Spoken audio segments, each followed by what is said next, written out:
Hello guys, welcome back to my channel and enjoy this fanfic part 1. Now let's start the fanfic. Darkness started to creep its way towards it. The celestial being, even with all its power, could not stop the darkness. My power, it's fading. My strength is weakening. Why can't I help him? He needs my power. The tailed beast lashed out in its cage, swinging its massive tail, trashing its tail wildly. As this was going on, a light glow started come just outside its cage and a figure appeared, erasing the darkness of the surrounding environment slowly. In the outside world, please, just one more time, for one last time, let those words become true, a blonde woman cried, placing the necklace of her grandfather on his neck. She held the hands of the boy, who reminded her of her little brother and her lover.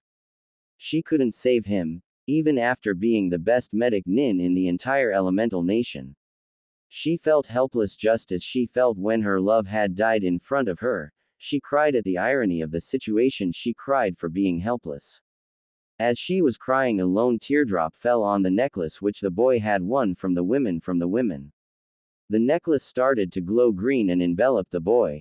After few seconds of glow died down and the boy had started to breathe again. She was shocked, but she was happy and relieved to see the boy breathing. She came near the boy and checked him once again. She was astonished to see the boy being physically fine. As she was checking she saw her rogue teammate coming towards the boy with his sword. She just moved by her instincts and protected the boy from the rogue Tsunade by getting the sword shoved through her chest. Inside the mindscape, he lay there floating on the water. He woke up groggily and saw the place he was in. He didn't know where he was. The place looked like a large sewer with ankle-deep water. The last thing he remembered was shoving his completed Rasengan into the stomach of Kabuto and getting hit on his chest by his hand. He made his way towards a large hall where he could see a faint figure sitting cross-legged as if it was meditating, and behind the figure he saw large bars. He made his way to the person sitting so he could know where he was.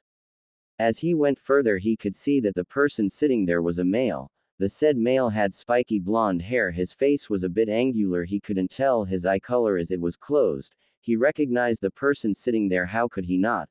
The man sitting there was his idol, the person he wanted to surpass and become the greatest Hokage. Sitting there was the Yondaime Hokage.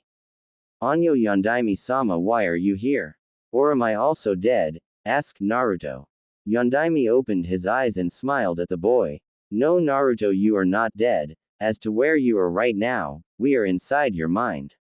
How do you know my name? Naruto asked, a bit surprised. Now why would I not know my own son's name? Said the Yondaime. Son. He didn't understand. He was surprised, shocked, but of all the things he felt was anger. It had been 3 days and Tsunade was starting to get worried. The boy was still asleep and showed no signs of waking up. The fight between the 3 Sannin was over and the landscape had changed dominantly. Orochimaru had fled from the battle. Tsunade, after recovering from her chakra exhaustion, was by the side of the boy, checking him constantly. Naruto stirred from his sleep and opened his eyes slowly. He saw the room he was in and guessed he was in a hotel. The door opened to reveal Tsunade coming inside the room. Ah, it's good to see you are awake. You had me worried there for a while, Tsunade said to Naruto, giving him a smile. Ah, what happened to me and where am I? Naruto asked, stretching his body and yawning. You are in our hotel room. You lost consciousness after defeating Kabuto, so we brought you here after we finished our battle. You have been asleep for nearly 3 days. Naruto was surprised to hear that. He usually healed up very quickly, and then he remembered about Orochimaru. So did you guys the snake bastard? Asked Naruto. No, Gaki. He gave us the slip once again. He is one slippery bastard, replied Tsunade. Naruto just nodded his head and tried to get out of his bed. As he got off, he saw the green gemstone hanging on his neck. Congrats, Gaki, on winning that bet from me, and like I said, I will return to the village and take up the position of the Hokage, Tsunade said to him. Thanks, Ba-chan. It means a lot to me, Naruto exclaimed loudly. A twitch developed on her left eye hearing him call her an old woman, but she let it slide for now. Oh, and before I forget, I want to ask you something, she said to him a bit nervously. Naruto saw that she was nervous. whatever she was going to ask him was important to her. He just nodded his head for her to ask him. Gaki, I know this is sudden, but I would like to adopt you into my family, she said a bit nervously, hoping that he would accept her proposal. Hearing this, Naruto was shocked why anyone would want to adopt him. Everyone thought he was a monster. Why? He asked, confused. Hearing this, Tsunade turned her head towards the boy and saw various emotions on his face, from confusion to happiness. It might be hard for you to believe, but you remind me of my little brother and you have a very uncanny resemblance to him, and to be honest, you and I related to each other through our clan. Before he could speak up, she raised her hand and told him to let her finish. Before you ask, yes, I do know who your parents are, but it's not my place to tell you, she finished and waited for his answer. Ba-chan, I need some time to think about this. A lot has happened and I would like some rest, but could you please bring some food for me? He asked sheepishly at the last, rubbing the back of his neck. Sure, Gaki. I'll bring some food, and by the way, since you are awake, we will be leaving early in the morning, so don't sleep too much. As Tsunade left, he once again fell on his bed thinking about all the things his father had said and about the adoption thing. He was confused and he didn't like it. He was Uzumaki Naruto, he was used to doing things on the fly. He waited for his food and thought he would decide all the decisions later. 1 week ago, Konoha village hidden in the leaves. Inside the council chamber, the two advisors of Konoha came inside the council chamber and greeted all the members of the council. The council consisted of two parts. One was the shinobi part, which consisted of all the shinobi clan heads of the village, and the second was the civilian council, which consisted of elected members of the Merchants Guild, Marketing District, and some other civilian guilds. We are here to discuss the terms which have to be sent to Suna. They have sent a letter stating that they have surrendered and are waiting for our terms and conditions to be sent to them, the elder Homura stated neutrally, but everyone could see the smug feeling in his voice. We should ask for monetary compensation as well as some of their jutsus, stated members of the council. We should ask them to send their Jinchuriki to our village as a hostage, stated a man sternly. This man looked old and had bandages covered his right eye, and his right hand also was bandaged up. Some of the civilian council didn't like this suggestion, as they thought that having one demon was more than enough. I would like to propose that we send a term stating that they have to send a strong kunoichi to our village in a marriage, Hiyashi suggested. Yes, seeing the low quality of this generation kunoichis, it would be a very good advantageous. But I suggest that we add the stipulation that it is non-negotiable. Yes, that would be a good move on our part and it would benefit our village largely, Kaharu stated. So it's decided, we will send these terms to them immediately. Suna, village hidden in sand. Council chamber. We have received the letter from Konoha telling their terms for our surrender, Baki told the council. Please read the file which has been provided to each of you. It contains all the details, but we shall discuss all the major terms in this session. One, the councilman spoke to the remaining members of the council. If you see the file, you can see the main terms are mostly what we expected, but one of the biggest problem is them asking for one of our kunoichi to their village in marriage. This caused quite a lot of confusion in some of the members in the council, whereas some of other councilmen saw what was asked of them. Yes, they seem not to trust us and want no chance of us betraying them once again, one of the shinobi present told the council. They are quite clever, as everyone saw the standard of their kunoichis in the Chunin exams. Not one kunoichi of theirs made it to the finals. But even if we have to send our best kunoichi to them, they haven't stated that they will choose the groom, which could be an advantage to us, Baki stated happily. Baki, you sound as if you already have an idea on whom we can choose, one councilman said. Yes, but for my whole plan to work, we need the acceptance of Temari. Why do you need Temari's acceptance for this? Because I propose that we send Temari as our bride to the village, and for the groom we shall choose Uchiha Sasuke. But why her? She is one of our most promising kunoichi, and why the last Uchiha? The councilman asked. Baki just sighed at this. He really didn't want to elaborate on this plan of his. Alright, I will explain, so listen carefully. Temari is still developing her skills and she won't reach her full potential since Konoha doesn't have many wind users. This way we can keep our Jonin-ranked kunoichi out of their hands. Konoha can't blame our sincerity as we are giving up our Yondaime Kasuke's daughter, and as for why the last Uchiha, his name should be proof enough, and moreover that boy is very strong as proof from the match, and once he has an offspring with Temari we can manipulate the situation by having one boy of that clan marry into our village, this way we can gain the famed Sharingan to our village.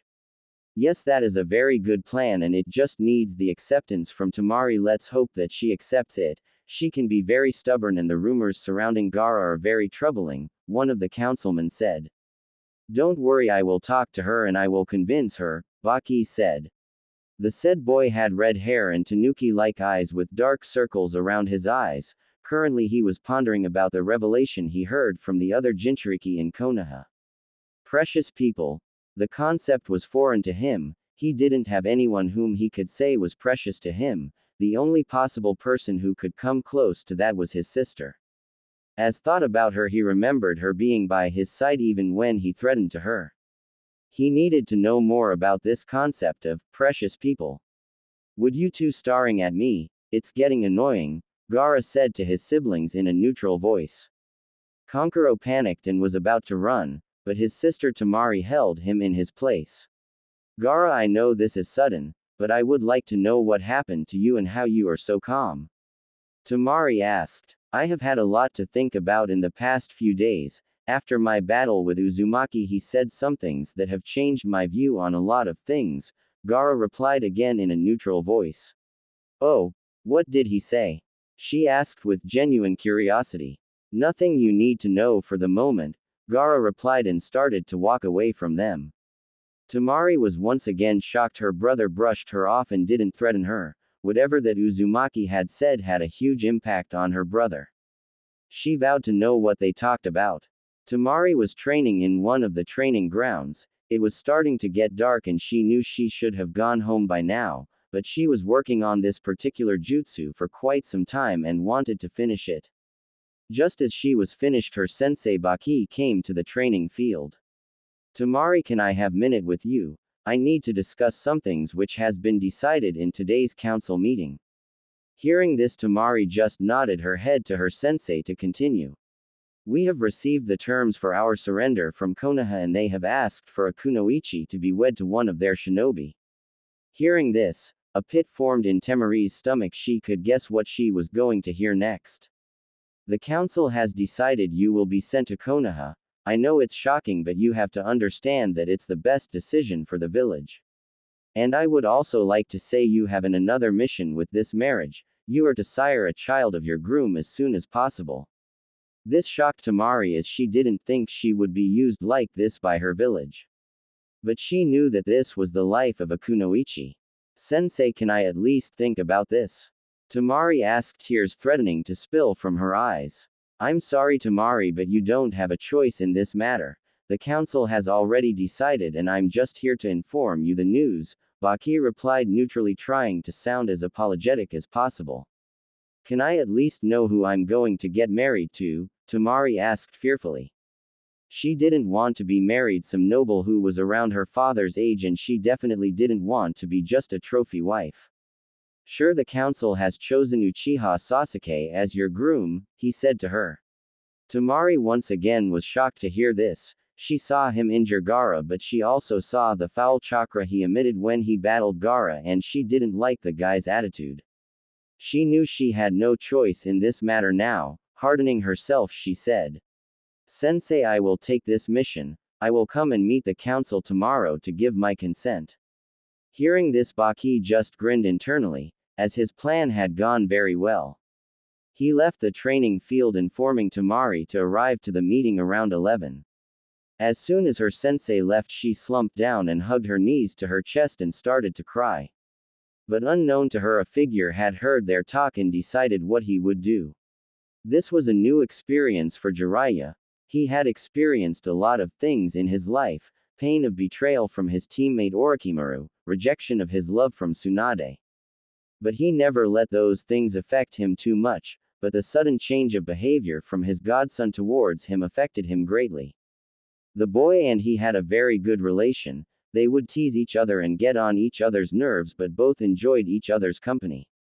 But after Naruto had woken up from his coma after the battle with Orochimaru and Kabuto, he hadn't talked to Jiraiya too much, and whenever Jiraiya talked with Naruto he would just reply only as much required and move away from him. Jiraiya didn't think much at first, but when Naruto had refused to be trained by him, that shocked him to the core. He didn't know what he had done to get on the kid's bad side, but he didn't like it and Naruto just didn't respond to him. As the group made their way towards Konoha, Jiraiya decided to confront Naruto and know what exactly he did. As these thoughts were going through Jiraiya's head, Tsunade's thoughts were completely different. She was a bit nervous and she knew it wasn't for taking the mantle of Hokage, but because of Naruto. He had said that he would tell his decision about her offer once they reached the village. Just as they reached the village gates, Naruto excitedly inside the village. "Ba-chan, I'm going to Ichiraku Ramen and will meet you in the hospital once you come to heal Kakashi-sensei and Uchiha-san," Naruto yelled excitedly. None of the members missed the Uchiha jab at Sasuke. They just went on thinking they would talk to him later. Naruto ran towards Ichiraku's excitedly and came inside the ramen stand and yelled, "Hey old man, can I get some ramen here? I'm starving," he shouted to the stand owner. "Oh Naruto, it's good to see you. I was wondering when you would come back. Here, the first bowl is on the house," the ramen owner said happily. Naruto finished his ramen and went to his crappy apartment and lay on his bed. He started to think about all the things his father had told him. He was happy that his father and mother didn't abandon him like the villagers told him. He knew he could have been treated at least a bit better if his godfather had taken care of him. He could never forgive him for the loneliness he had experienced. He knew he would have to improve his skills, knowledge and intelligence. He had work hard from now on and become strong so that he could take his father's name when the time came without any problems. As he was musing in his thoughts, he remembered that he had to talk with Ba-chan. He got off his bed, washed his face and made his way towards the hospital. He knew that this talk with Ba-chan would most likely change his life. In the council hall, Konoha. 3 days before the arrival of Tsunade and group. Before Tsunade had arrived, the council had received the letter from Suna. The hidden sand village had agreed to all their conditions, but there was one major shock to the elders of Konoha. The entire council had predicted that since Konoha did not send the groom's name, the Suna council would choose the last loyal Uchiha as the groom. It was well thought out plan and had the advantage of having the Uchiha Sasuke inside the village. The elders knew that the boy was flight risk and with a marriage he could be tied down inside the village. But the elders were shocked that the Suna council had not even mentioned the name of the boy but asked for the hand of the village pariah. The elders knew the boy's lineage and were very, if the boy got to know about his parentage now, it would be devastating for the village, with more than half the economy of Konoha being dependent on the combined wealth of Uzumaki clan fund and Namikaze Minato's fund, and not to mention the political backlash from the fire daimyo, since Kushina was clan heiress and princess of the land of whirlpools. They had to tread carefully on this new situation, and so the elders decided to call a vote on the issue. The entire shinobi clan voted for the union between Naruto and Temari. Present. The elders were a bit scared now. They had signed the papers for the marriage between Temari and Naruto, but after hearing Tsunade talk about the blonde boy as though he was her son was causing panic for the elders. He knew they had to inform the women about the marriage. Instead of informing the Hokage verbally, they just placed the document on her table for her to read.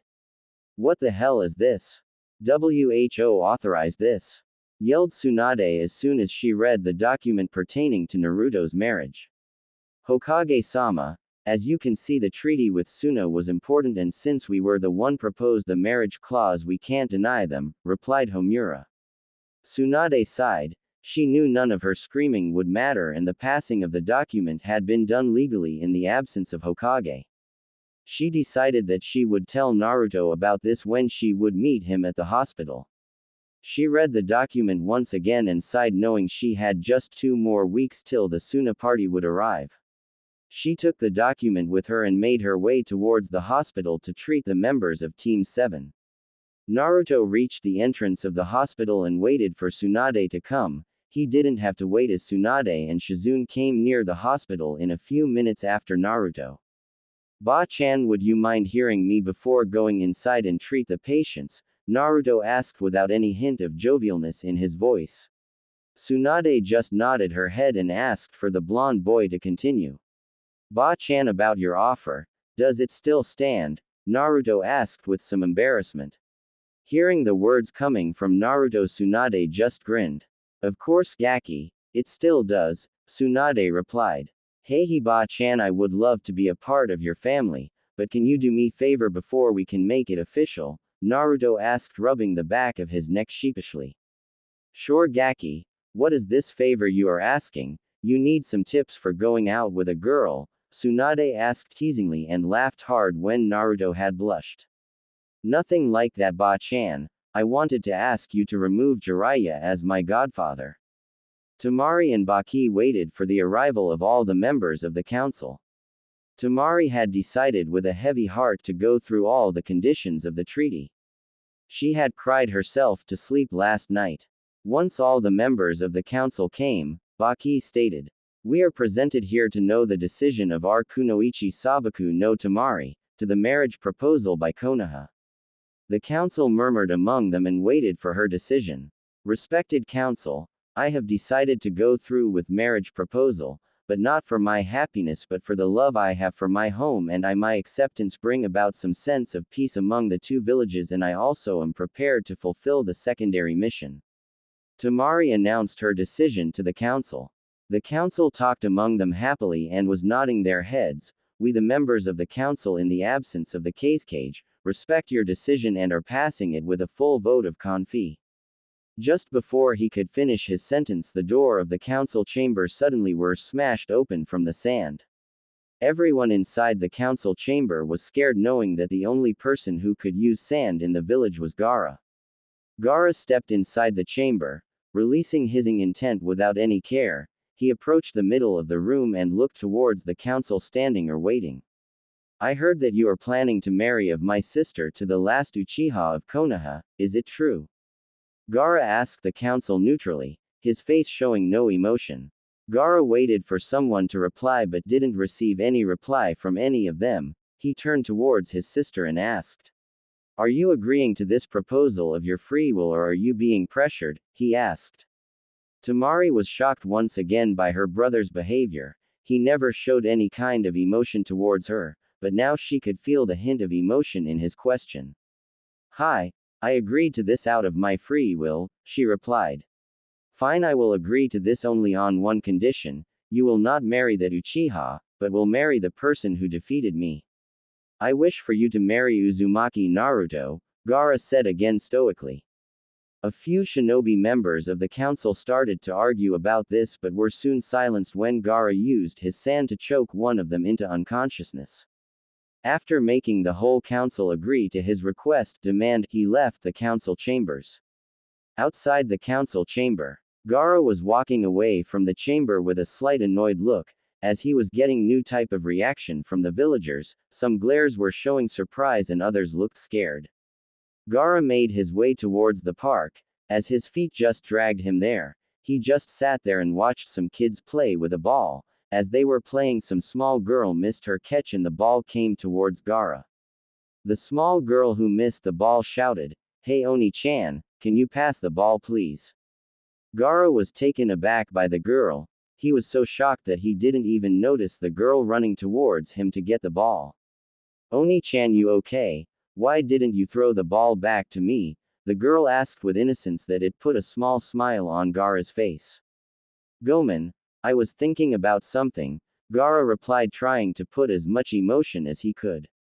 The girl didn't really think much about his answer and asked, "Oni-chan, will you play with us?" Gaara did not know what to tell the girl. This was the first time someone wanted to play with him. He agreed to play with the girl and her friends and went near the group and started playing. Temari saw this and pinched herself, thinking she might be in some type of dream or was caught in a genjutsu. She couldn't believe her eyes at seeing Gaara acting normal and sane. She couldn't take it anymore and made her way towards him.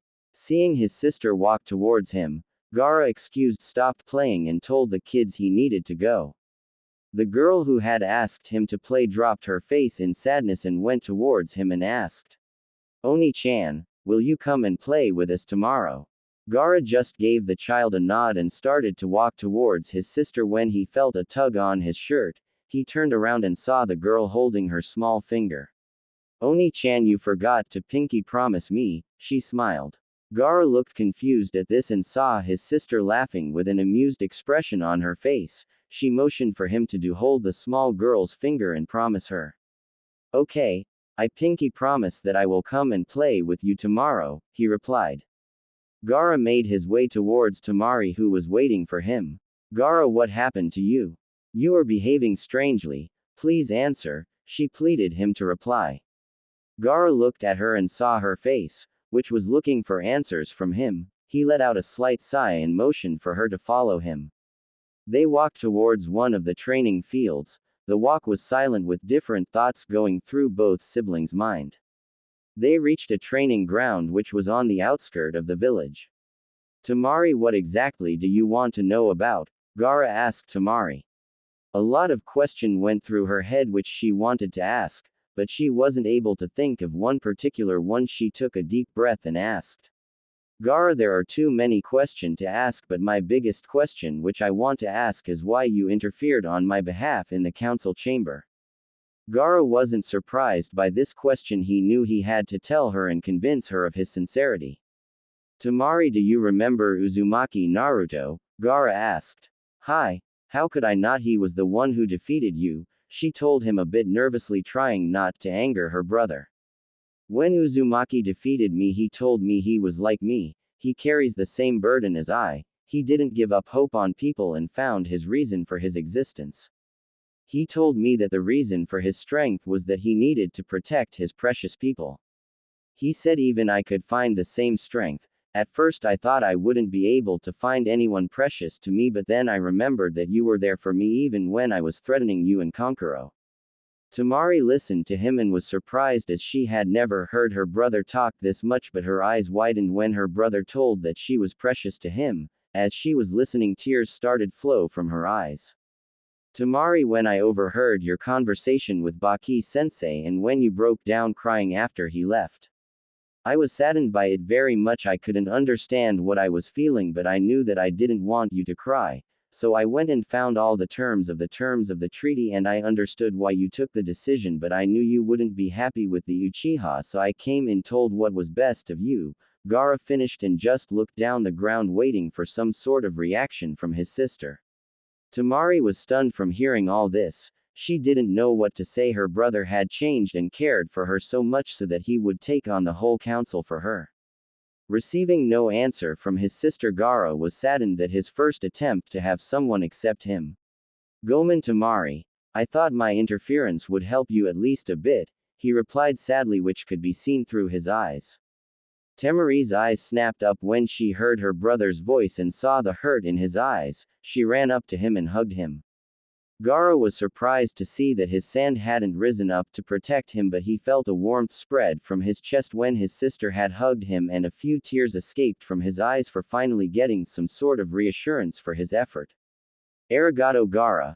I really appreciate it and I'll try to be there for you as much as I can from now on," she replied, hugging her brother and crying tears of happiness for finally having her brother back with her, and for all this she had to thank the blonde from Konoha. "Uzumaki Naruto, it will be interesting to meet you personally," thought Temari. In Konoha, present time. Tsunade was sitting inside the Hokage chamber nursing a huge headache from the request she got from Naruto. She was shocked when Naruto told the reason for her request. Flashback. "Nothing like that, Ba-chan. I wanted to ask you to remove Jiraiya as my godfather," he said as it was nothing. Tsunade's eyes went wide hearing this. She turned and saw Naruto with an unreadable expression on his face. "Naruto, how do you know about this? Who told you?" she asked, trying to control the shock which was evident in her voice. Naruto looked at her, Ba-chan, what I'm about to say to you is very important for me and I'm trusting you with this, please don't break it. I don't think I can survive if you betray my trust. Tsunade was once again shocked to hear that Naruto had placed so much trust in her. During my battle with Kabuto, he struck near my chest and cut my connection from the fox. When I was dying, the fox pushed as much chakra as he could to save me. This triggered a failsafe placed by the Yondaime in the seal.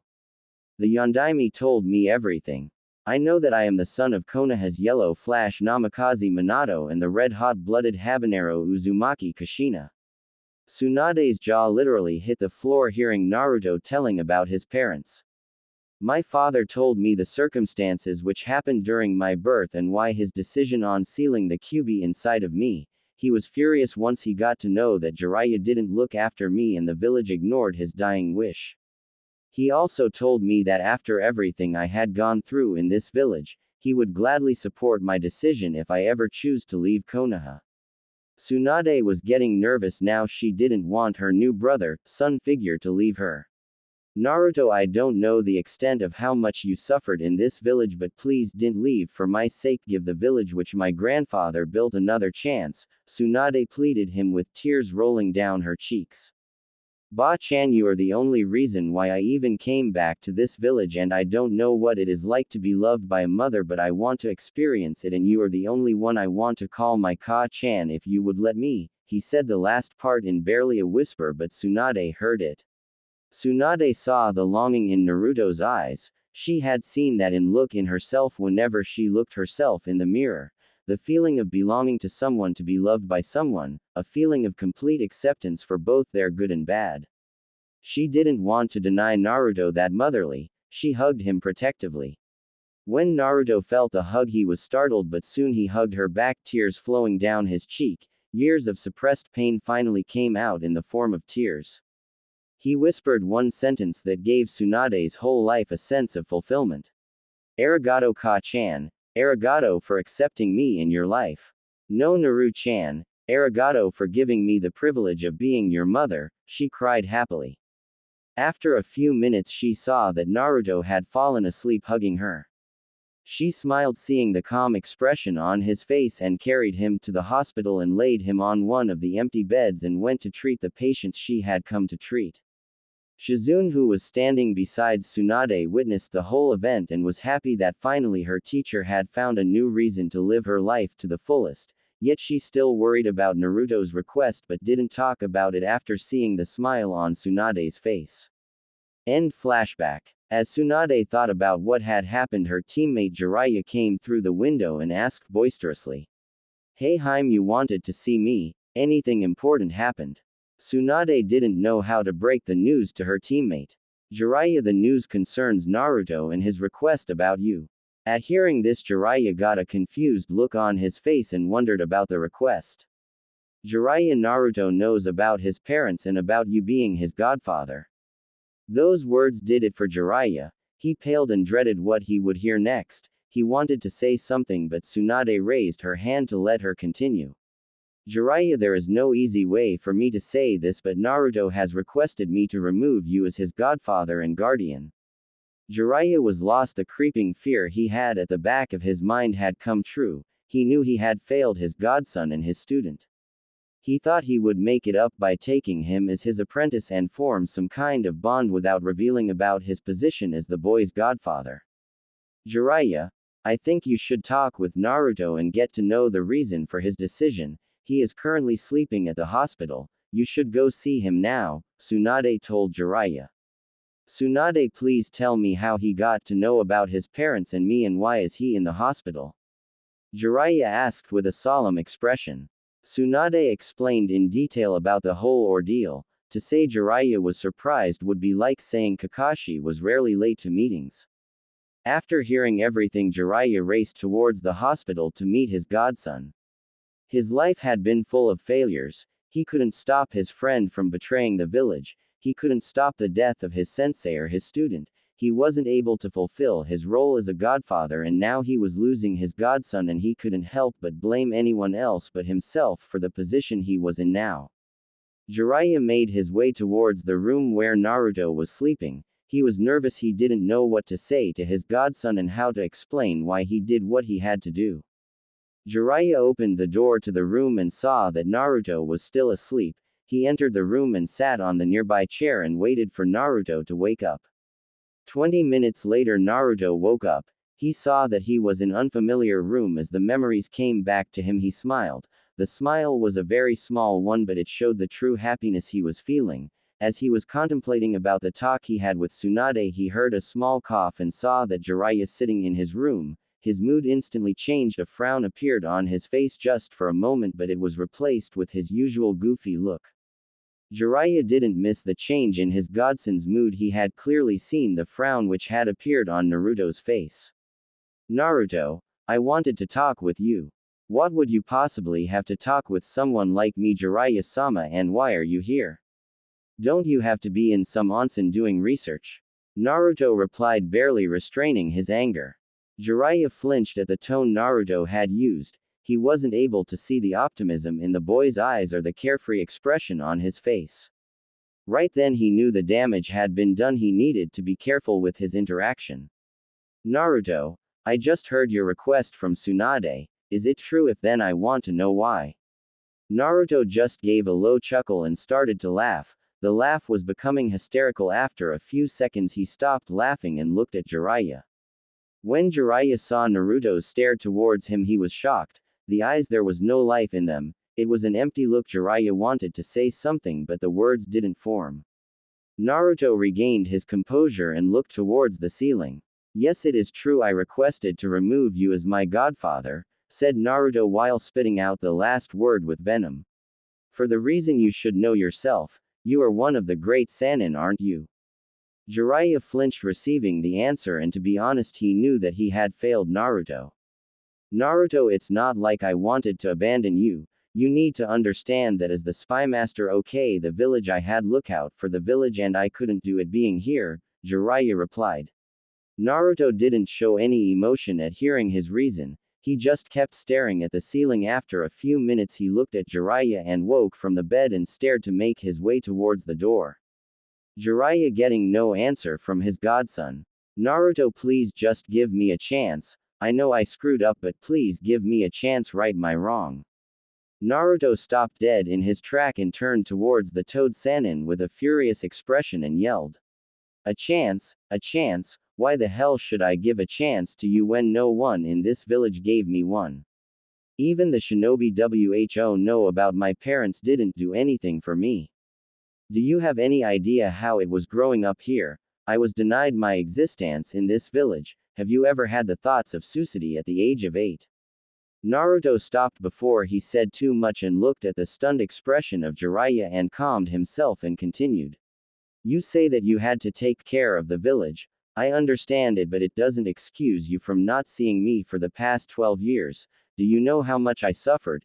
Just one single meeting would have been enough for me. I would have some hope in my life. You say that you are a spymaster. Answer me this. Have you ever asked any of your contacts in the village about my treatment? Naruto asked. Jiraiya didn't have any answer to this question. He had assumed that the Sandaime would take care of Naruto. He lowered his head in shame. Seeing Jiraiya's silence, Naruto just sighed and made his way towards the door to go to his apartment. Naruto, please stop. I'm really sorry, I really am. Please forgive me. Please give me chance, I beg you, Jiraiya shouted. Jiraiya-sama, you shouldn't be begging some no-named genin like me, and for not giving you a chance I'm sorry I can't, because at the most important time in my life you choose the village and now I'm choosing my happiness rather than giving you your forgiveness. Naruto moved just outside the room and turned back and said, Jiraiya-sama, forgiveness is earned, not given. Even my father had to earn it when he met me. Goodbye. Naruto left the hospital and made his way to his apartment. Jiraiya was on his knees, tears flowing down his face. After a long time in his life he had felt truly helpless. Tsunade sat in her office and was racking her brain on how to tell Naruto the news about his marriage. As she was thinking, Shizune came inside the room with hurried breath. Tsunade-sama, there is a problem with the adoption papers for Naruto. What kind of problem? Tsunade shouted. Since Naruto is the last of the Uzumaki clan here in Konoha, he gets the status of clan heir when he reaches the rank of Chunin and so he can't be adopted, Shizune replied. Why is this whole village no this whole world conspiring against the happiness of Naruto? Tsunade yelled angrily. What are we going to do now Tsunade-sama? Shizune asked. What else Shizune? We need to tell him and hope he forgives me for getting his hopes high, Tsunade said with a sad tone. Hi. Let's go and meet him, Shizune said. Tsunade and Shizune made their way towards Naruto's apartment.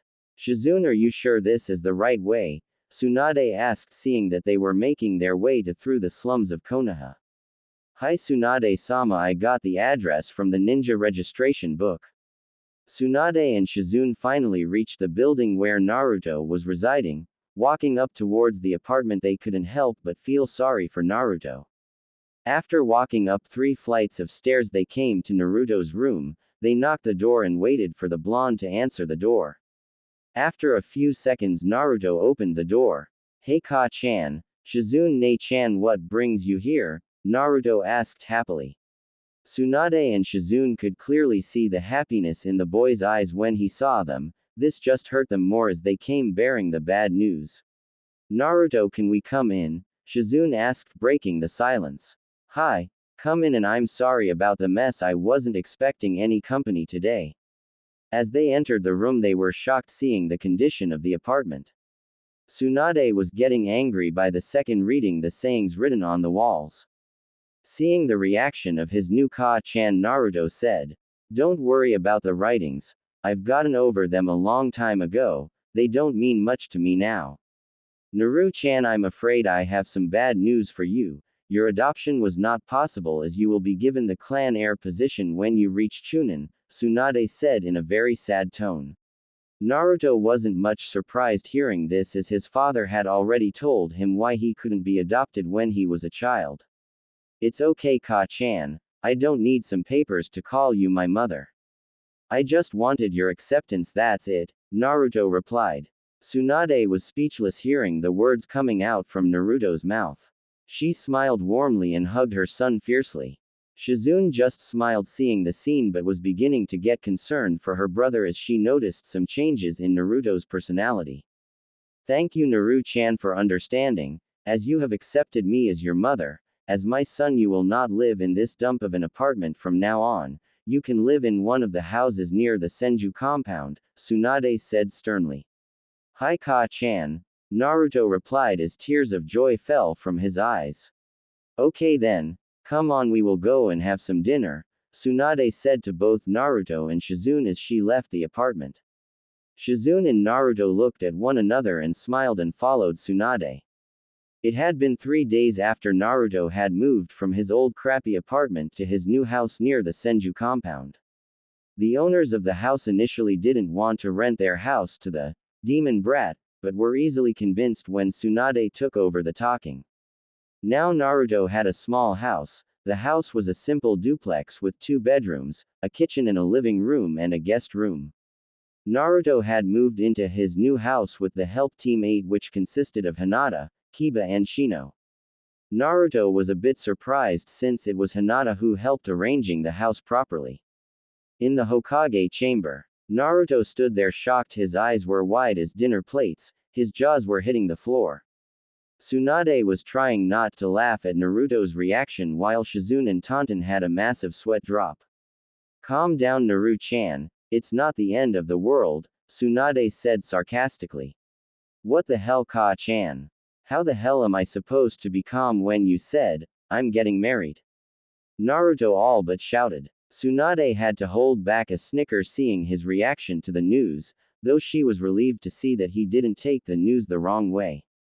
Naru-chan, I'm sorry I can't stop this from happening as this proposal was accepted before I was instated as the Hokage, but look at the bright side, you get a beautiful girl as your bride, the Hokage said teasingly.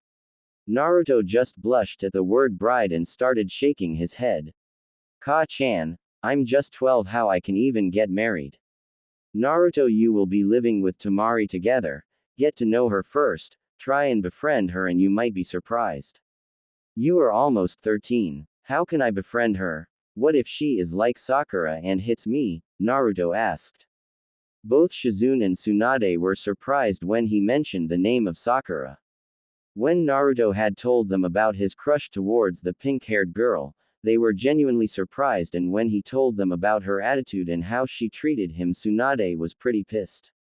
After hearing everything about his classmates from him, Tsunade decided to let Naruto know that his crush on Sakura was unhealthy, where she was borderline abusive towards him. Naruto didn't like what Tsunade said about Sakura, but when he thought about it for a day, he finally realized that his Ka-chan was right. Naruto, not every girl is like that. If it comes to that, you can always approach me. Hi, but I think she will not be happy with this marriage since I'm the one who defeated her brother during the invasion.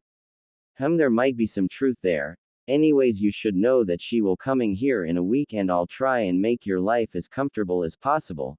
Just stay out of trouble, Tsunade said. Hi Ka-chan, so can I leave now? Naruto asked. Tsunade just nodded her head and saw him leave the office. As soon as he left. You come in now, Jiraiya, Tsunade said. As soon as she said those words, Jiraiya came through the window and stood next to Tsunade. Tsunade could see that Jiraiya was still hurt by Naruto's words. There was no positive vibe coming from him. He hadn't uttered a single perverted word for the past 3 days. She knew her friend needed her help right now. Jiraiya, stop wallowing in sadness, you have a job to do.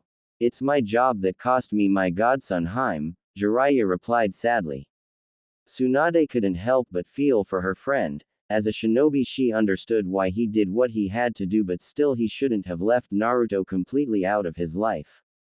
Before her thought could move on, Shizune interrupted. Tsunade-sama, I think there is some problem with Naruto psychologically. What do you mean, Shizune? What did you observe? Tsunade asked hurriedly. It's just that since our return to Konoha, it feels as though that Naruto has lost original attitude and seems more serious most of the time, Shizune said. Tsunade, hearing this, released the breath she was holding. Is that all, Shizune? Tsunade asked, to which Shizune nodded. Ah, thank Kami, it's nothing serious, Tsunade said, giving out a long sigh. Haim, care to explain why it isn't serious? Jiraiya asked a bit worriedly. It's bound to happen. He may be a shinobi and considered an adult, but he still is a 12-year-old boy who is fighting to gain acceptance in this village. When he found out about his parents and got to know that he could have had a parental figure in his life who could have accepted him and have some happiness in his life, his will must have cracked. Jiraiya felt ashamed at hearing this again. I can tell you surely now that he has severe trust issues in this entire village except for me and Shizune. It's good he's acting out differently, it shows that even he is human. If he stayed the same after all this, I would have checked for his mental stability, but that's not necessary now. He will be back to his old self, but it will take some time. But if he can find some people whom he can trust, it will speed up the process, Tsunade said to both Jiraiya and Shizune. I just hope you're right, Haim, Jiraiya said. Jiraiya, you really should stop mopping around and try to make amends with Naruto. He did say that forgiveness is earned, and even his father had to earn his forgiveness, Tsunade said. Hi, he said that bit, but I don't know what to do to earn his forgiveness, Jiraiya replied. That is something you need to figure out yourself. My suggestion is go to Mount Myokabu and rest for contemplate on what to do and talk with Naruto after some time, Tsunade replied. Hearing the suggestion, Jiraiya nodded his head, and for the first time in 3 days he felt a little optimistic. Go now, Jiraiya, I still need to finish this goddamn paperwork and announce to the shinobi about the engagement and eventual marriage of Naruto and Temari, Tsunade said irritably as Jiraiya hopped out of the window. She didn't know eventual headache that would occur when she would announce the news tomorrow, especially from the Rookie 9. Inside the office were the Konoha 12-Team 8, as they had gone for a C-rank mission and weren't due to return for another 2 days. Naruto looked serious with his new outfit which she had bought him yesterday, as she refused her son to wear the orange monstrosity. Now Naruto was wearing a black muscle t-shirt over a dark blue zip-up jacket and a black pant with black sandals with blue trimming, yet there was his usual warmth radiating from him. Next to Naruto stood Sasuke, who had a look of arrogance on his face, and next to him stood Sakura, who was fawning over the Uchiha. Ino was looking at Sasuke dreamily but would glance at Naruto every now and then. Choji was standing there eating a bag of chips, and Shikamaru stood like he would fall asleep any moment.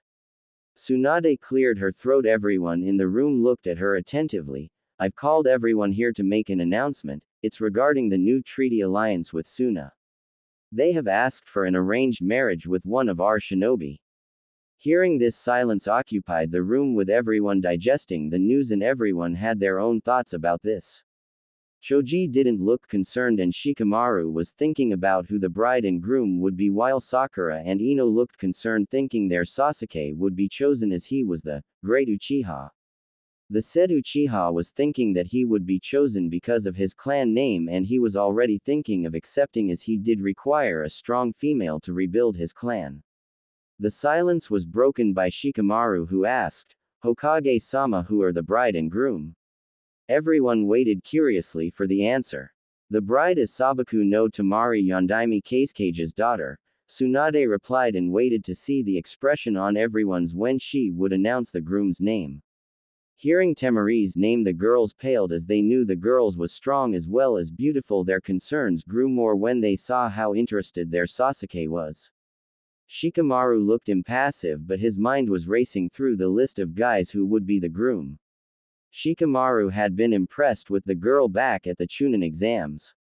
Sasuke was delighted to hear the name, as he too was impressed by Temari and knew that she was a very powerful kunoichi. The moment he had heard about the marriage proposal, he had assumed that he would be chosen by Suna, as even he knew that Suna would choose him as the groom.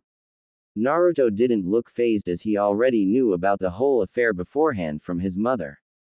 Tsunade looked at the varying expression from all the rookies in the room and cleared her throat once again and said, as I saying, the bride will be Sabaku no Temari and the groom is Uzumaki Naruto. Nobody said anything. Silence reigned for a few minutes, and the silence was broken by a loud shout of, what? Normally everyone would be thinking the shout would come from one of the Sasuke fangirls, but how wrong they were. It came from the most unexpected person in the room. Shikamaru couldn't contain his surprise at the announcement. The news threw his thinking out of the box, and this had caused the outburst from him.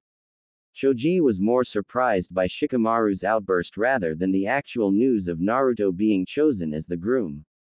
Sakura and Ino were surprised to hear the news, and when the news sunk in, both were happy that their Sasuke-kun was still available. Sasuke was shocked, and he was fuming inside, not because he wasn't chosen but because Naruto was chosen instead of him, and he wanted to ask them why they had chosen Naruto but was beaten to it. Sorry for the outburst, Hokage-sama, but why have they chosen Naruto? I don't understand the logic behind it. Is it mostly expected to have them marry into a reputed clan? Hearing this, Naruto gritted his teeth, knowing he belonged to the Uzumaki clan but couldn't tell anyone about his heritage. Tsunade flinched at hearing the clan remark from Shikamaru, which went unnoticed. We don't know why they have chosen Naruto over the clan heir, but we made the mistake of letting them choose the groom, so we can't deny them of their choice, Tsunade replied. This still didn't answer the question going through Shikamaru's head, but he kept quiet and just nodded his head. After hearing this, Sasuke excused himself and exited from the chamber. As he was leaving, he gave a dark look towards Naruto and left. After Sasuke left, Tsunade made it clear to everyone present that Temari is to be treated with same respect as every other kunoichi is treated in the village, and whoever shows hostile behavior towards either Naruto or Temari will severely be reprimanded. After the announcement, everyone was dismissed except for Naruto, who stayed back to talk some things with his mother. So Naru-chan, what is it that you want to talk about? Tsunade asked. Naruto was happy hearing how his mother called. It gave a sense of belonging to someone.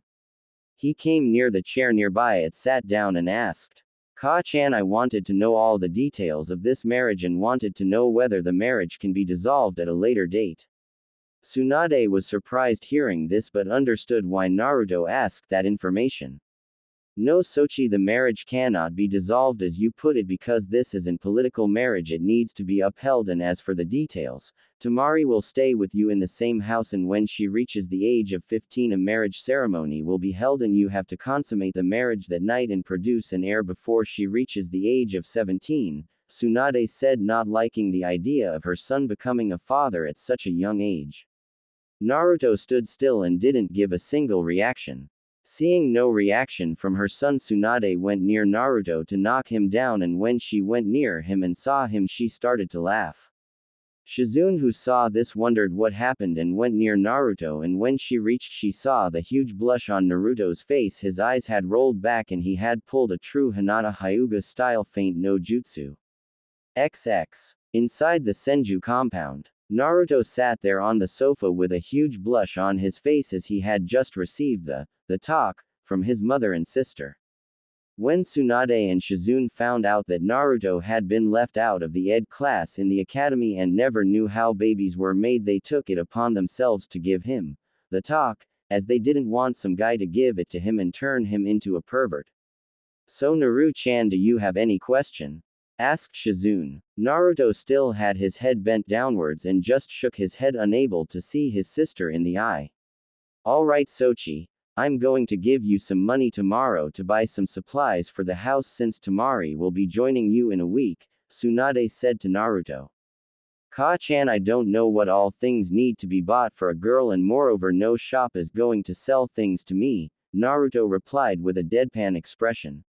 Tsunade just pinched the bridge of her nose. She couldn't believe how the village her grandfather had built had fallen. I'll try my best to change that from now on, but for tomorrow take Shizune with you, she will know what to buy and the shop owners won't dare try anything with her. Hi, arigato Ka-chan. 2 days later, Team 8 had just returned from their C-ranked mission. It was an escort mission of some noblemen. As they finished the briefing in the Hokage Tower, they were on their way home. Kurenai stopped her team and said, "Alright team, you have tomorrow off. Rest well and meet at training ground 8 day after tomorrow at 10 in the morning." "Hi, sensei," chorused every member of Team 8 and went their separate ways. As Hinata was going towards her clan compound, she saw Ino and Sakura sitting in the park and chatting. She particularly liked Sakura as she didn't like the way Sakura treated her love, and she was jealous of how her crush was behind the pink-haired girl. As Hinata was about to pass them, Ino saw her. "Hinata, when did you get back?" Ino shouted to Hinata. "IJ just came back from RM mission," Hinata replied with her usual stutter. "Oh, that's good. Hey, did you hear the news about Naruto?" Sakura asked. "No, IJ just came back. What is this news about Naruto-kun?" Hinata asked with worry clearly evident in her voice. "Naruto is getting engaged in a week's time with that Suna girl from the Chunin exams," Sakura said a bit too happily. Hinata's world shattered in the moment the words left Sakura's mouth. Tears formed in her eyes and started to spill as she ran from there towards her house. Sakura looked confusedly in the direction in which Hinata ran. As she was watching, Ino elbowed Sakura lightly and screamed. "Forehead, you really should watch what you talk and how to tell something important to others." "What do you mean, Ino pig?" "I mean Hinata has a huge crush on Naruto since academy, and you didn't even think how she would feel when you said Naruto is getting engaged," Ino replied angrily. "Oh, it's her problem anyway. I'm going home now, I need to prepare for tomorrow's training," Sakura replied with no hint of remorse of her action. Ino just shook her head at Sakura's attitude and made her way home and stared to think about how to make Sasuke fall in love with her. At the same time, Hinata had run inside her room with tears in her eyes and curled into a ball and cried herself to sleep that night. In the Hyuga compound, members of the Hyuga clan had seen the state in which Hinata had returned to home last evening. The main branch members' thoughts cemented more as she had shown weakness openly by crying, whereas the branch members felt pity for her. The sun was just rising when Hinata woke up to the knocking of her door. As she woke up, she remembered the news of her Naruto's engagement and her face lost its liveliness. "Come in," she told the person who was knocking on the door. The slit opened and a Hyuga branch member came inside and said, "Hinata-sama, Hiyashi-sama has requested your presence in the training dojo and he has asked for you come prepared for a spar with Hanabi-sama. Hinata's mood sunk even further hearing she had to fight her sister again. Hi, I will L be there in a few minutes, Hinata replied with a dejected tone. As the branch member made his way out of the room, Hinata moved to the bathroom and took a bath and out on her training clothes, after a few minutes made her way towards the training dojo. Inside the training dojo sat Hiyashi Hyuga, the clan head of the Hyuga clan, one of the most prestigious clan and noble clan of Konoha. Hiyashi was a strict person by nature and always thought of the clan before himself. He sat there waiting for his eldest daughter to arrive to see if she had improved in the clan's taijutsu. Hinata entered timidly inside the dojo and greeted her father. Ohio Otu-sama, Amotu. Hinata, I've heard that your recent mission was a success and your sensei praised your part in the mission. I wish to see these improvements so you will have a spar with your sister now, Hiyashi said without even considering Hinata's greeting. Hi, replied Hinata. In this spar usage of chakra is allowed but only for your taijutsu, he said for both his daughters. As both Hinata and Hanabi took the traditional jukin stance and readied themselves for the spar. Hajime, Hiyashi called. The spar was totally one-sided and ended in a matter of few minutes with Hinata lying on the floor with most of her tenketsus closed. Hiyashi was thoroughly disappointed in his daughter and it could be seen on his face. As Hinata struggled to stand up, Hiyashi congratulated Hanabi on her win and asked her to return to her room. Hinata, I'm very disappointed in you, Hiyashi said this as he was making his way towards the door. Just as he was about to leave, he heard Hinata tell something to him. He turned around and saw Hinata sitting on her knees with tears flowing down her cheeks saying something. He was angered by Hinata's outward show of emotion and screamed. Whatever you're saying, speak loudly. Oh Otu-sama, please me, Hinata said, just audible enough to be heard by Hiyashi. When Hiyashi heard those words, he felt as though he'd been slapped on his face. His body went stiff for a moment and tears formed in his eyes. His body collapsed onto the ground. No words came out of his mouth when he tried to speak. His brain couldn't comprehend what he had just heard. His daughter had asked him to her. Did she think he was such a cruel person?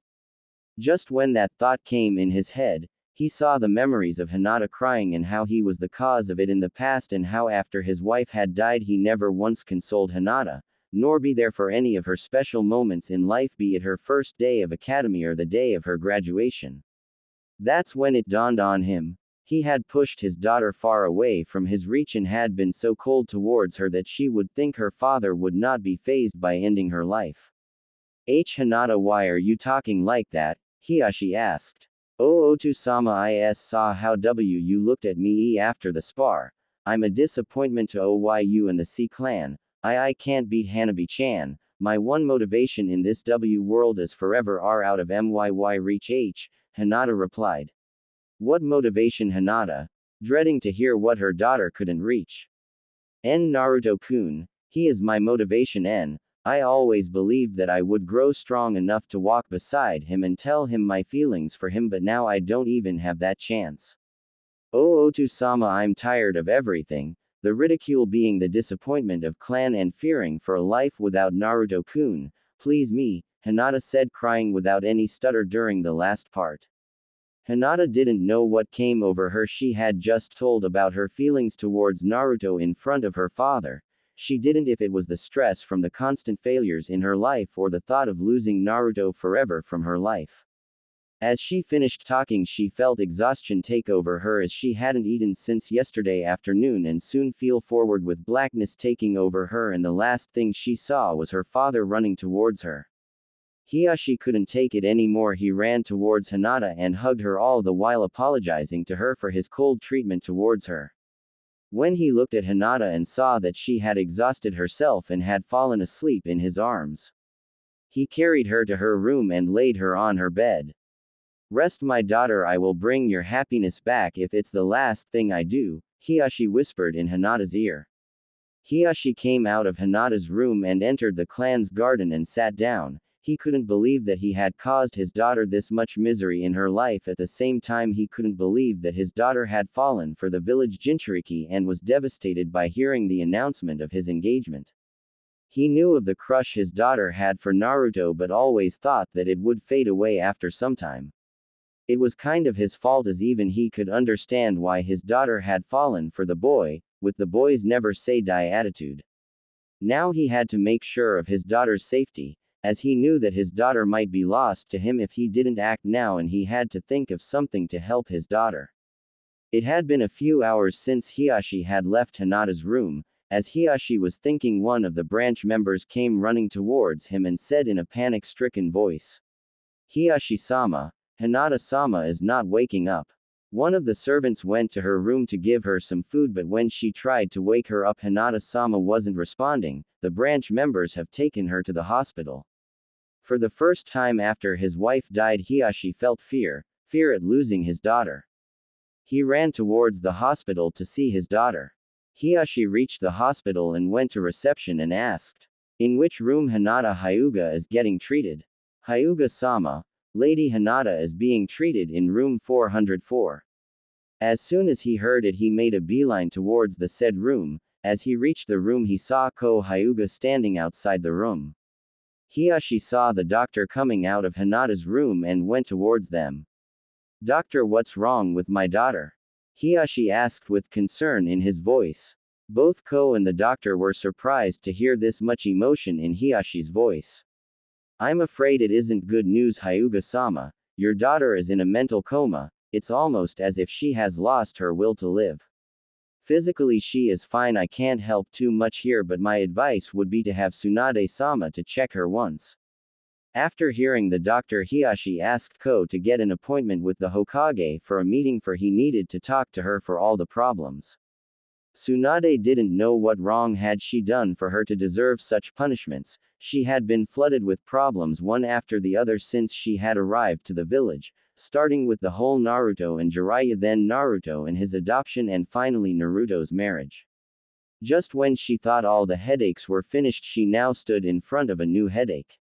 The said headache was Hiyashi Hyuga, clan head of the Hyuga clan. Tsunade didn't want to believe there could be such a harsh family, but after going through and reading Hinata's personal files and after her therapy sessions with Hinata, she just wanted to go to the Hyuga clan compound and most of the members, starting with the man standing in front of her. Flashback. "Hokage-sama, please come and see my daughter, she is in a mental coma." Hiyashi had barraged inside the Senju compound when he had been unable to get an immediate appointment from the Hokage. "Hiyashi, what is the meaning of this? You can't barge in like this," shouted an angry Tsunade. "I've just come back from the office, Hiyashi. I'll come and look at your daughter in the morning," Tsunade said with a tired sigh. "Hokage-sama, please, I beg you. I'll be more relieved if you checked her once," Hiyashi asked pleadingly. "Alright, let me just finish my dinner first," Tsunade replied and went to have her dinner as Hiyashi made his way to the outside of Senju compound to wait for Tsunade. Half an hour later, Tsunade maid came outside the compound and met Hiyashi. Both Hiyashi and Tsunade made it to the hospital, where Tsunade asked Hiyashi to stay outside and went inside to check on Hinata. After 3 hours so Tsunade came outside. As she reached Hiyashi, he saw the angry expression on Tsunade's face and paled.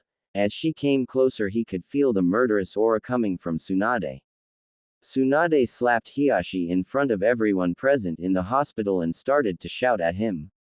"What kind of a father are you? To treat your daughter in such a cruel way, and those elders all them if I get the chance." Hiyashi didn't respond aggressively. He knew he deserved the slap. "Hinata, is she okay?" Hiyashi asked. "Why would you care what happened to her? Isn't that how you raised her, letting her think she didn't mean anything to you?" Tsunade snarled angrily at Hiyashi. "Hokage-sama, I've realized that what I did was wrong. Please tell me, is my daughter okay?" Hiyashi asked with complete sincerity in his voice. Tsunade could feel the sincerity in Hiyashi's voice and she could see that he really cared about his daughter. "She's all right now. I woke her up from her coma, but we need to discuss some things. Come to my office now." Hiyashi was overjoyed with the news of his daughter waking up. He just nodded his head, followed Tsunade to the Hokage's office. As soon both Tsunade and Hiyashi entered the office, Tsunade activated the privacy seal. Hiyashi, I'm really disappointed in you and your clan and how they have treated Hinata. The girl has almost no self-confidence in herself. She is searching for some form of positive acceptance, Tsunade said, clearly unhappy at the Hyuga. Do you know how fragile her mind has become? After she woke up, I asked her some questions casually. She was very hesitant at answering at first, but after she felt comfortable with me, she finally answered all the question and cried her heart out, Tsunade said sadly, as she couldn't think that a 13-year-old go through such emotional abuse at such an age. Tsunade's each word was hitting Hiyashi's ego very hard. He never knew that Hinata was this hurt by her family. Tsunade looked at Hiyashi and could clearly see the regret and guilt on Hiyashi's face, so she thought of getting directly to the problem and try and improve the girl's life. Look here, Hiyashi, I know things seem quite bad for your daughter now, but we can help her, Tsunade said, trying to be reassuring to the Hyuga clan head. Hi, Hokage-sama, but what is the major problem we need to help her with? Hiyashi asked. Right now her major problem is depression at thinking that she does not have a chance to tell her feelings to Naruto, and even if she did, she is afraid of Naruto rejecting her, Tsunade said, rubbing her temples, as a lot of problems seem to revolving around her son.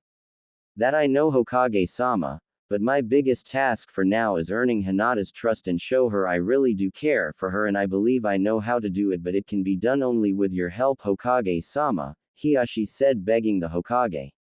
End of flashback. Hiyashi, you do know what you are proposing is quite dangerous to both your daughter and Naruto, and I don't like it cause I look at him as my own son, Tsunade said, not quite sure what to do, as she wanted to look out for her son but also didn't want to see the Hyuga girl in any more pain.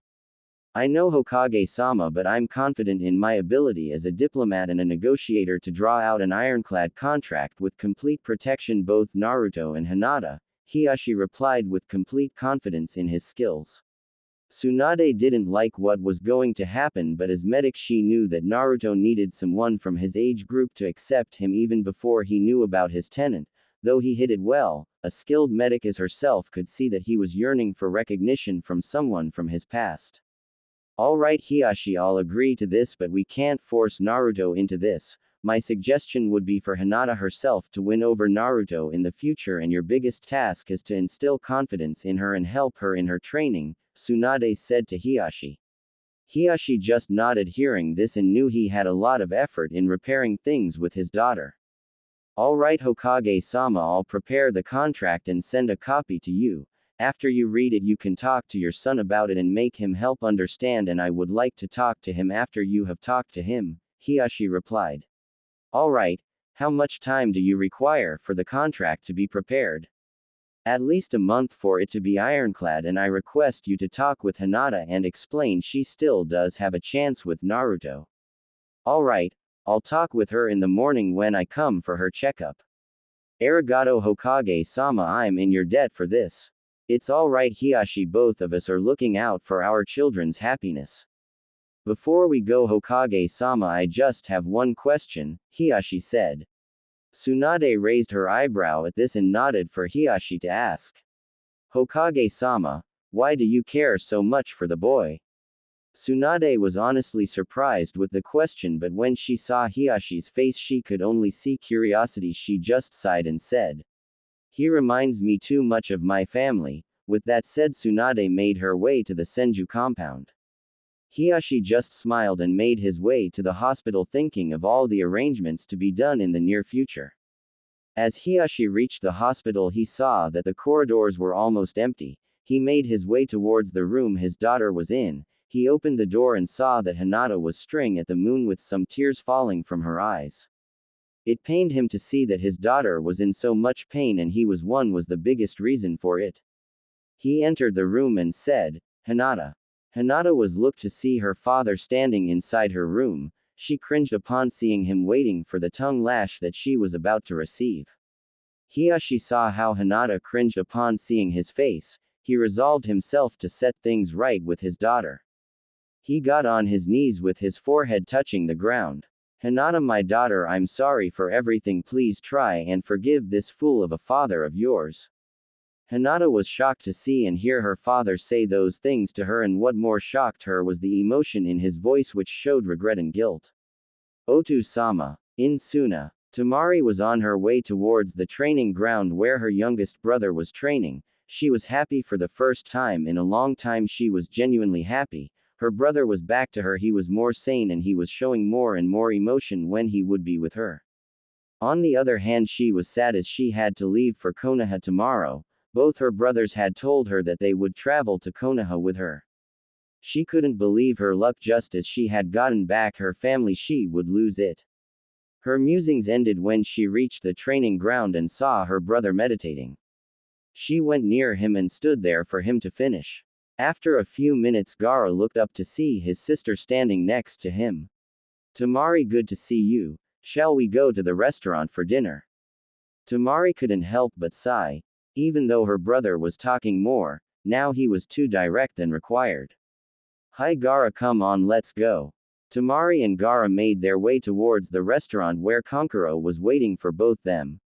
Took you both long enough to come, Kankuro said as he saw his siblings. Kankuro was shocked when his sister had told what happened with Gaara and didn't believe her at first, but the next day when Gaara had approached him and apologized for his actions, he was shocked. As the shock wore off, he hugged his brother for just a second and told him excitedly that he would be the best brother to him and told him.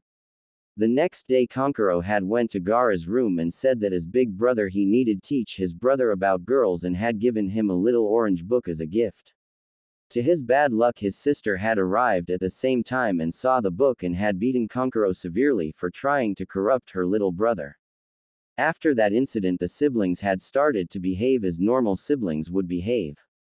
Kankuro would annoy both Gaara and Temari would beat him. For the first time the siblings felt they were a real family. Kankuro, stop irritating Temari. Let's go, I'm hungry, Gaara said neutrally as he went inside the restaurant. The siblings finished their dinner and Gaara made his way back to the training grounds to continue his training. Can you believe that we used to be scared of him just a month back? Kankuro asked Temari. No, I can't, but we have to thank Uzumaki Naruto for changing him, replied Temari. Yes we do. Nei-san, I know that you aren't happy going away from us and the whole marriage thing. Yes, I'm not happy with either, but for the good of the village I have to do this. Nei-san, I might not know too much about this, but I think you should talk with this Naruto when you reach Konoha. He seems like a nice enough guy, and if he tries anything, let's just say me and Gaara will take care of him. Treaty be damned. Hearing her brother tell this made Temari more emotional. Tears of happiness formed in her eyes and she just made her way towards her home. The day had passed very quickly for Temari. She was getting nervous about leaving her brothers alone. She had packed all necessary items for her stay in Konoha. She heard a knock on her door. The door is open, come in. Baki entered the room and looked at Temari and greeted her. Ohio Temari, are you ready for the journey? Hi sensei, let's go. Temari, this is for you. Baki handed her a Chunin vest. We wanted to promote you before you leave and you deserved it, Baki said with a sad smile. Arigato sensei. This means a lot to me. Temari took the vest and sealed it within a scroll. Baki and Temari made their way towards the gates of Tsuna where a group of people stood. As she came close she could see a few of them were the council members. Temari made her way towards where her brothers were standing and greeted Kankuro with a light punch and a hug to Gaara, to which Kankuro just pouted. This was Temari's way of saying that Gaara was very special to her. Kankuro though acted as if he was disappointed. He was glad to see that Gaara got some sort of motherly affection. After the greetings were finished, the group left for Konoha. They knew this was a monumental step towards achieving a strong treaty with Konoha. For Temari, this was her journey towards a new life, a life full of surprises which could be good or bad, which she didn't know. Naruto was ecstatic as he had just finished his training on taijutsu and he definitely could feel that he was improving. The other reason for his happiness was that the ability of shadow clones which his father had told had been true. Currently he had created 100 clones which were divided into 4 groups with each group practicing chakra control. some elemental ninjutsu, and calligraphy and reading books on strategy. When Naruto had met his father and after some mind-boggling revelation, Naruto decided to ask his father some training tips. His father had asked about his jutsu arsenal and was very disappointed when he heard he knew only 2 jutsu apart from the Henjin Kawarami. Yondaime didn't want his son to be unprepared in the shinobi world and had suggested his son to learn some elemental ninjutsu and also had told him he could use Kage Bunshin for training except for physical exercises. By the time it was time for Minato to leave his son, he had talked about most of his experiences as a shinobi and had told that when Naruto would attempt to take control of Kyuubi's chakra he would be able to meet his mother. When Naruto heard about his mother he had asked about her. Minato told everything about Kushina, from her attitude and how Naruto resembled her in his brashness to the verbal tick in talking. When Naruto heard that even his mother had the same verbal tick he felt happy. A feeling of warmth had spread across his chest and he wanted to meet her as soon as possible. That's when Minato had told him that he needed to be stronger to challenge the Kyuubi and take the Kyuubi's chakra. When Naruto got to know that his mother's clan were master at Fuinjutsu, he had decided to honor them by studying the art and make the Uzumaki name proud. After returning to Konoha he had gone to a shinobi weapons store and had taken the chakra paper to find his affinity, and after pouring some chakra to the paper had split in half, with one part getting damp and the other part crumbled. Naruto got confused at that and tried again to get the same results. Frustrated he finally looked at the manual and read, "If it splits in half you have wind affinity." He hadn't bothered to read the rest of the manual and made his way towards the training ground to practice his affinity. After sending some clones to retrieve some wind jutsus and books on tactics from the shinobi library, he made his way to one of the training grounds. In the starting he had problems with the jutsus. He tried to find Kakashi sensei and ask for some pointers, but wasn't able to find him. As he was searching for Kakashi he came across Azuma and Kurenai walking hand in hand. Both the senseis saw Naruto and distanced themselves a little and asked him what he was doing. Naruto replied he was searching for Kakashi sensei and wanted to ask for some pointers for his wind jutsu.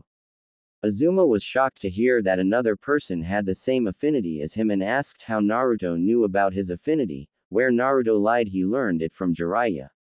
The Jonins took the answer. As Naruto was leaving, Azuma called out and told Naruto to imagine the chakra into 2 thin blades while performing any wind jutsu and told Naruto to cut a leaf in half to get a good feel of wind chakra. Naruto nodded at this and went back to the training field and did as asked. Currently he could cut 1/3 of a leaf. As Naruto was contemplating about his training, he heard some footsteps and saw that his sister had come to see him. "Hey Shizune-chan, what are you doing here?" "Naruto, what are you doing here? I've been looking for you, and why aren't you ready?" "I thought Tsunade-sama told you to be ready for today. The Suna envoy will arrive in a few hours. You need to be present with the Hokage to greet them."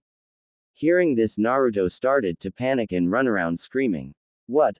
I need to take a shower and get ready. Ka-chan is going to me." Shizune couldn't help but laugh at Naruto's antics and spoke loudly. "Naruto, go home and take a shower and get ready and come near the village gate directly. I'll go and tell Tsunade-sama that you'll meet us directly near the gate." Hearing his sister's suggestion, Naruto commanded his clones to dispel in group of 10 with a 10-minute interval and ran as fast as possible towards his house. Shizune just laughed at Naruto and saw the army of clones. She was always impressed by the sheer number of Kage Bunshin he could create. As soon as he reached his home he quickly took a shower and got ready, and out of habit his hand reached for his favorite orange jumpsuit, but his mother's word came inside his mind and he moved away his precious jumpsuit. He put on a dark blue muscle t-shirt and some black Anbu pants and his usual ninja sandals and tied his hishiate on his forehead and made his way towards the village gate. As he reached the gate he saw that his mother had not yet arrived and let out a breath he was holding. "Phew. Saved. Ka-chan isn't here still." "Oh, I wouldn't say that now, Naru-chan," Tsunade replied, standing behind Naruto with a sweet smile on her face. When Naruto turned his head slowly and saw that smile, a shiver went down his spine. "Sochi, why aren't wearing the kimono that I bought you for such formal occasion?" "Ahem. Ka-chan, I didn't know how to wear one, so I thought I would ask your help later, and I didn't want to be late, so I came wearing this, Naruto replied, hoping his mother would buy the lie. Alright Sochi, you saved yourself this time. Anyway, do you remember what to say when you meet Temari? Tsunade asked Naruto. Hi. Ka-chan, remember them, don't worry, Naruto replied. Alright, they should be here in around 15 minutes, Tsunade said. After 10 minutes, the Suna envoy reached the gates of Konoha and saw the Hokage she herself standing and waiting with some members of the council. As customary, Temari had ridden in the carriage, and when they stopped in front of the Konoha gates, Temari got down from the carriage and saw the Hokage in her Hokage clothes standing regally, and next to her stood the boy she was supposed to marry. The boy had changed his attire from orange to dark clothes. Greetings and welcome to Konohagakure no Sato. I am Senju Tsunade God. I'm Hokage of Konoha, and I'm most pleased to formally welcome you. She looked at Naruto to say his part, but what she saw made her chuckle as her son was looking at Temari without blinking and with a small blush on his face. The reason for said reaction was the bride-to-be, as she was wearing an milk-white kimono with red rose petals falling around them, and the kimono hugged her body just enough to show her curves. Naruto felt someone elbowing him and turned to see his sister elbowing him with a smirk on her face. Naruto blushed a bit more and shook his head a bit to clear the blush and nervously faced Temari, nervously bowed and spoke the phrase his Ka-chan had hammered into his head. I welcome you, Temari. My water is yours and I wish you shade and safety. Temari stared in complete shock. She had not been expecting the traditional greeting of a Sunagakure groom to his bride. Snapping out of her reverie, Temari bowed in return. I greet you, Naruto. I am thankful for the honor. May you always find water and may our home be blessed with shade. Temari eyed Naruto carefully. He looked a lot more serious than she remembered. He was loud and wild during the preliminaries, but now he had the presence of the warrior who defeated her brother. Everyone must be tired from the journey. Why don't you all go and rest in the hotel which has been prepared for you? Tsunade said to the Suna envoy. Everyone just nodded and started to go with their escorts, as Temari and her brothers were going. Temari, you can stay with Naruto as you need to get used to it. Tsunade said to Temari, to which Temari just nodded. Naruto just paled hearing what his mother had said and turned around and wanted to refuse it, but saw Temari nodding and sighed. Just then he saw Gaara standing and shouted, Gaara, how are you? Gaara just looked at Naruto and let a small smile creep up his face and just nodded, saying he was fine. Gaara, why don't you come and stay with me till you leave, and you can bring your brother also? Naruto asked. Gaara looked confused at this and wondered why Naruto was asking him this. Naruto looked at the confusion on the face and came near Gaara and whispered. Your sister will feel more comfortable if you both stay with her till you leave. Hearing this, Gaara nodded his consent. When Naruto told this to Tsunade and Temari were shocked but agreed with his reasoning. The Sand siblings were completely astounded as they made their way towards Naruto's house. A month back they were attacking on this place and trying to destroy it. Now one of them would have to live their life here. Temari was growing nervous thinking of the kind of treatment she would get from the general populace of Konoha. They arrived at Naruto's house and Temari was a little impressed with it. The house was by means not a mansion but a simple duplex. As she entered the house she saw that it was a typical boy's house which needed a bit of woman's touch. Alright guys, let me give you a tour of the house, it won't take long. Naruto said to the siblings. The trio of sand ninja nodded to this and followed Naruto.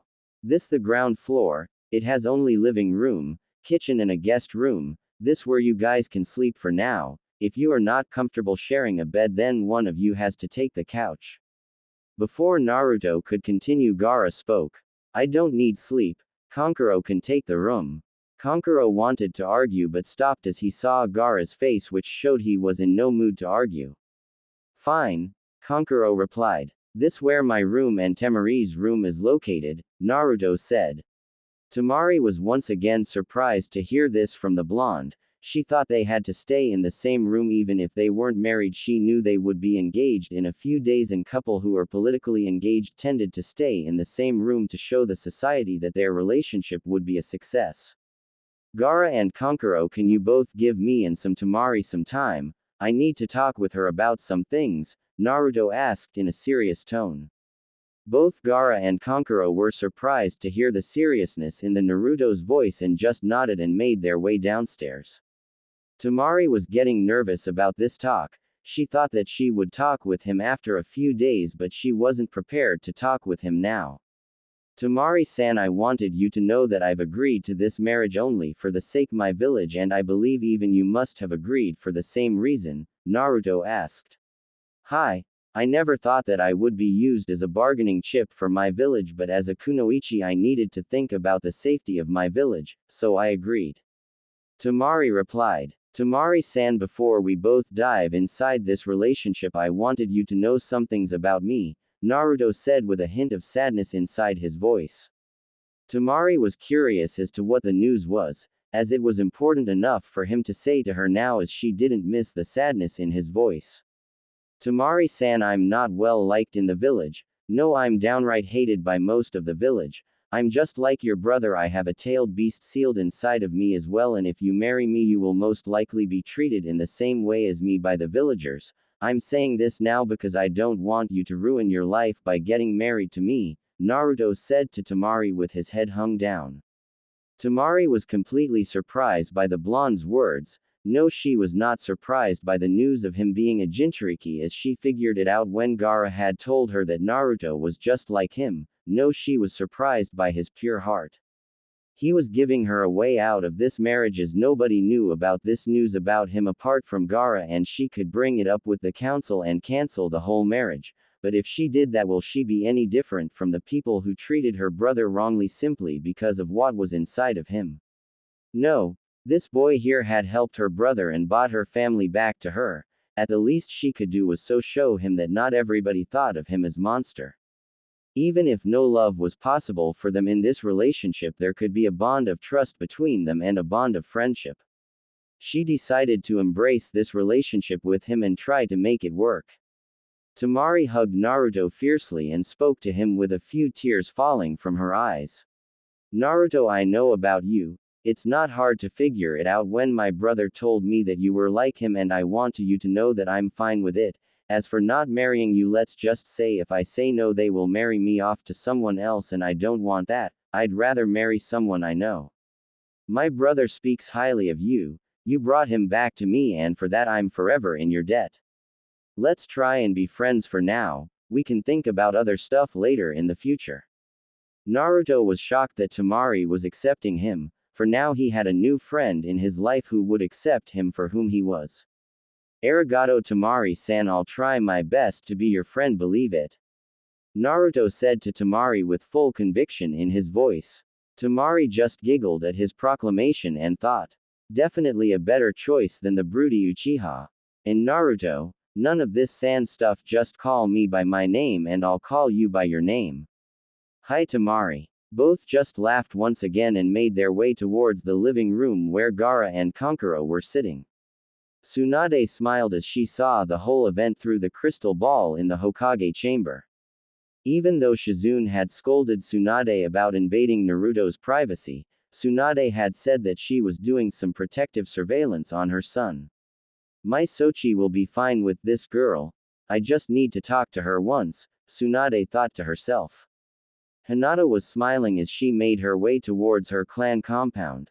The reason for her happiness was the talk the Hokage had with her before she was released from the hospital. Flashback. Ohio Hinata. Tsunade greeted Hinata as she entered the room. Ohio Hokage-sama. Hinata greeted back. How are you doing, Hinata? Feeling better? Tsunade asked. I'm alright, Hokage-sama, Hinata replied sadly. Hinata, I know the reason for your sadness and I wish to tell you something that might help you, Tsunade said to Hinata. Hinata was curious as to what might help her, as she couldn't think of anything which could help her. Hinata, what I'm about to say cannot be said outside until it's announced. If the news gets out, then Naruto's life will be in danger. Hinata was now very alert. She didn't want anything to happen to her love. Hokage-sama, whatever it is, I won't say it to anyone. Hinata, I want you to listen to me without interrupting me. Alright, Tsunade said. To which Hinata just nodded. Hinata, Naruto is from Uzumaki clan. He recently found out about it. His mother was from this clan. Naruto is the last of his clan in Konoha, and when he reaches the rank of Chunin he will be granted clan status. I believe you can understand where this is going. Hinata was surprised by this revelation about Naruto. When she heard that he was the last of his clan, she understood what was going to be said. Hinata nodded her head at Tsunade, with a light smile on her face. Hinata, since you already know about CRA, I won't explain it, but I want to make it clear to you that you have to earn your love from Naruto. Do you know the difference between you and the rest of the fangirls? Tsunade asked. Hinata just shook her head. You at least try and improve yourself by training your kunoichi skills. I'll be honest with you, the way you are right now, I don't think you will be able to win Naruto's affection. Tsunade said to Hinata honestly. Hinata's face fell once again as the Hokage just outright said that she was not worthy of Naruto's feelings. But, I know you have the will to change that. I want you to improve your confidence, skills.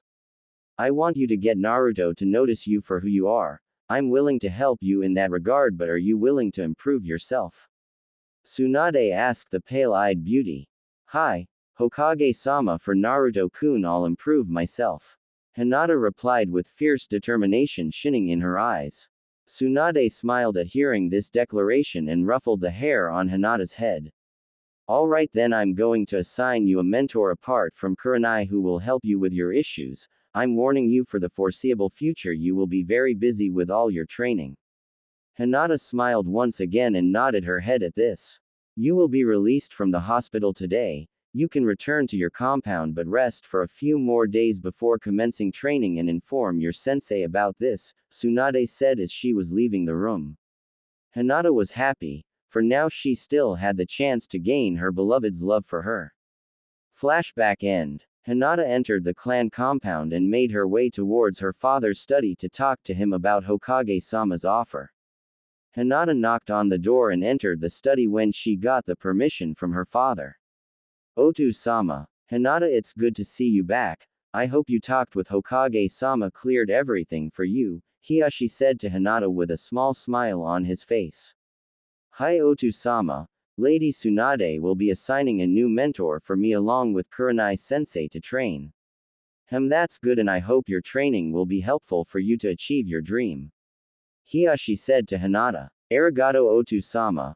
I'll try my best. With that said, Hinata started to move out of her father's study. Hinata, before you go, come here for a minute, Hiyashi asked Hinata. Here, pour some of your chakra into this paper, Hiyashi said to Hinata as he handed her a chakra paper. Hinata did as she was asked by her father and poured some of her chakra into the paper. The paper reacted by dampening at the center and crumpling at the edges. Hiyashi looked amazed while Hinata looked confused at this reaction. No wonder you were having problems with your Jukin. I should have checked your affinity long time back. Hiyashi said to Hinata. What are you saying, Otu-sama? Hinata asked with confusion clear on her face. Hinata, as you know, the Jukin style is based on earth affinity with rigid katas, but your natural affinity is the opposite of that, hence you have problem with your Jukin. Hinata's face fell with sadness at hearing this. Hiyashi saw this and told her. It's not a problem, Hinata. My mother also had the same problem. She created a new style of Jukin for herself and for anyone who had the affinity of water in the clan. I'll bring out those scrolls for you to practice from the library. Hiyashi said. Hinata's face got some more hope as she now knew the problem for her inability to perform classic Jukin, and her father's help along with her mentor's help she could improve herself. This had to be one of the happiest days for her since her mother died. Dinner at Naruto's house had gone pretty smoothly. Temari and her brothers were impressed with Naruto's cooking skill. They all wanted to rest as they had a long day and made their way towards their respective rooms. As soon as everyone left, Gaara made his way towards Naruto's room. He knocked once and entered the room and saw the blonde had already changed into his sleeping attire. Naruto saw Gaara standing near his room and invited him to his room. Uzumaki, I wish to speak to you. Come with me to the roof, Gaara said and made his towards the roof. Naruto didn't really think much and just followed Gaara to the roof of the house. Gaara stood there watching the stars in the clear night sky. Wind blew gently in the direction of the forest which could be seen from the house. The whole scene was giving a calming effect to the sand Jinchuriki. Hey Gaara, what is it that you wanted to talk to me about? Naruto asked Gaara as he came and stood beside him. Uzumaki, I wanted to thank you for sparing me and teaching the right way for gaining strength, Gaara said bluntly. Hey, no need for thanks and all, Gaara. How could I not help you when I saw the same eyes as mine, and no need to use surname and all, you can call me Naruto. Naruto said, a bit embarrassed. Gaara just nodded his head and continued. Naruto, I wanted to understand a bit of your pain. I'm still trying to figure out how to come out of my hate-filled past and how I can get the people of my village to acknowledge me. Naruto was surprised by this request as he still hadn't earned the acknowledgement of the entire village. Gaara, first tell me how the people of your villagers treated you and then I'll tell you my pain. In my village people were scared. They would give me a look which showed fear towards me. Whenever I went to play with children of age they would even let me near them. The sand wouldn't let anyone touch me and I didn't know what it felt like to be touched by anyone other than myself or the warmth of a mother. I recently experienced it with Temari about love and all sort of different feelings. Gaara finished. Naruto was convinced that it wasn't Gaara's fault that he had turned into homicidal maniac. Well, Gaara, I can't say that my life was as bad as yours, but in some cases it was worse than yours. My life here was very bad. People refused to acknowledge my presence. They used to refer me as it, like I was some kind of thing. For the first 4 years of my life I didn't even know what my name was. Only after I was thrown out from the orphanage at the age of 4 and when I was found by the Sandaime Hokage did I get to know that my name was Uzumaki Naruto. I didn't know how to read and write as no one would teach me, and when I went to academy my education was sabotaged by my own senseis. To get people's attention towards me I resorted to pulling pranks. Only after I met the Ichiraku ramen stand owner and his daughter did I have some social interaction, and after some time Iruka sensei came into my life and tried his best to help me. While your village hated you they acknowledged your presence, but my village downright neglected me. You are lucky you couldn't sleep because when I was younger I would wake up from a nightmare and would find no one to comfort me. I would just stare at an empty apartment and cry myself to sleep again. Naruto said with tears falling from his face. Gaara still couldn't believe how this person survived and didn't become a monster like he used to be. But now I have some people who care for me as though I'm a part of their family, Naruto finished with a smile on his face. Gaara, on my first mission outside the village I met a person who told me that true strength comes only when we have someone precious to protect. I wish to be strong, Gaara, so I can protect everyone who is precious to me. You and sister are precious to me because I consider you as one of my friend, and your sister because even after knowing about my burden she is willing to be my